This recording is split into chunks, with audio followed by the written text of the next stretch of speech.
नमस्कार दर्शकबिनहरू, नेपाली कथानक चलचित्र राम नाम सत्यको आज दोस्रो दिनको बक्स अफिस कलेक्सनको रिपोर्ट्स लिएर म तपाईँहरूको अगाडि उपस्थित भइसकेको छु। कृपया हाम्रो यस च्यानललाई सब्स्क्राइब गर्नु भएको छैन भने अरू यस्तै ताजा अपडेट्सको लागि हाम्रो च्यानललाई सब्स्क्राइब गरी साइडमा रहेको बेल आइकनलाई थिच्नुस् र यो भिडियोलाई लाइक कमेन्ट अनि शेयर गर्नुहोस्। आदरणीय दर्शकबिनहरू, अभिनेता विराज भट्टको मुख्य भूमिका रहेको सिनेमा राम नाम सत्य हिजो शुक्रबारबाट नेपालमा नयाँ वर्षको छेको पारेर प्रदर्शनमा आएको हो। उच्च सोसहित प्रदर्शनमा आएको सिनेमाले पहिलो दिन दर्शकबाट उत्कृष्ट प्रतिक्रिया पाएको छ।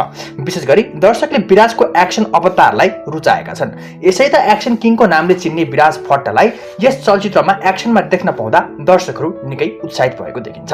सिंगल रिलिजको अवसर पाएको यो सिनेमालाई हलहरूले देशव्यापी लगभग 200 सो उपलब्ध गराएका छन्। सिनेमाको ट्रेलर र 2 गीत धागोले बाटेको र हुम्लाको लिमिले सामाजिक सञ्जालमा भाइरल हुँदा पनि टिकट बुकिङ भने अपेक्षित देखिएको थिएन। तर आज दोस्रो दिन चलचित्रको बिहानैदेखि टिकट बुकिङ आक्रामक देखिएको छ। चलचित्रले निकै राम्रो बक्स अफिस कलेक्सन गर्ने हामी अनुमान गर्न सक्छौँ। बिहानी शोमा दर्शकको अकुपेन्सी हिजो ठिकै मात्र देखिएको थियो भने आज बिहानैदेखि राम्रै देखिएको छ। दिउँसोबाट चलचित्रको वर्ड अफ माउथ प्रभाव भएको ले पनि चलचित्र हेर्नका लागि दर्शकको निकै भिड भएको देखिन्छ। चलचित्रको आज लगभग सबै हलहरू हाउसफुलको हाराहारीमा रहेको देखिन्छ। बक्स अफिसमा सिनेमाले पाइरहेको उत्कृष्ट वर्ड अफ माउथको प्रभावसँगै बढ्दै जाने वितरक गोविन्द साई बताउँछन्। माइकल चन्दको निर्देशनमा निर्माण भएको सिनेमामा विराज सहित सुशील श्रेष्ठ, दिव्या राय माझी, सुपुष्प भट्ट, सुनिल थापा, प्रशान्त ताम्राकार, आयुषी ठकुरी, खुशी कार्की, दिनेश ढिसी लगायतका कलाकारहरूको पनि अभिनय रहेको छ।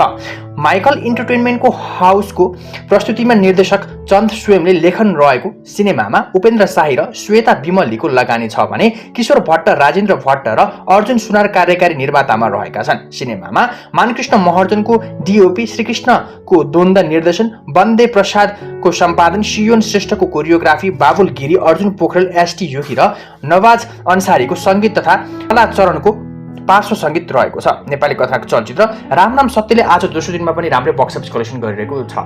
नेपाली कथानक चलचित्रको आज अकुपेन्सीको कुरा गर्दाखेरि चलचित्रको बिहानी पख अलिक कम अकुपेन्सी थियो भने चलचित्रको दिउँसोपछि अकुपेन्सी पनि बढेको छ। त्यस्तै समग्रमा चलचित्रको अकुपेन्सी भनेको आज 70 देखि 100% रहेको देखिन्छ। केही हलहरू आज हाउसफुल रहेका छन्। यसैले नेपाली कथानक चलचित्र राम नाम सत्यले बिदाको राम्रै फाइदा उठाउने देखिएको छ। चलचित्रलाई भोलि पनि बिदाको फाइदा नै रहने देखिन्छ। त्यस्तै चलचित्रलाई मङ्गलबार नयाँ वर्षको दिन पनि निकै राम्रो व्यापार हुनेमा निर्माता कर्मीहरू ढुक्क भएको देखिन्छ। नेपाली कथानक चलचित्र राम नाम सत्यको आज दोस्रो दिनको बक्स अफिस कलेक्सनको कुरा गर्दाखेरि चलचित्रले बिहान दिउँसो बेलुका र सफ्ट मिलाएर हेर्ने हो भने चाहिँ करिब 1 करोड माथिको बक्स अफिस कलेक्सन गर्ने देखिएको छ। तपाईहरु नेपाली कथानक चलचित्र राम नाम सत्य हेर्नुभयो कि हेर्नुभएको छैन? यदि हेर्नुभएको छैन भने नजिकको सिनेमा घरमा गएर हेर्न सक्नुहुन्छ र आगामी दिनमा यस चलचित्रले अझै कतिको व्यापार गर्छ होला त हामीलाई कमेन्ट बक्समा कमेन्ट गरेर बताउन नभुल्नु होला। अरु यस्तै ताजा अपडेट्सको लागि हाम्रो च्यानललाई सब्स्क्राइब गरी साइडमा रहेको बेल आइकनलाई थिच्नुस् र यो भिडियोलाई लाइक कमेन्ट अनि शेयर गर्नुहोस्। धन्यवाद। जय नेपाल।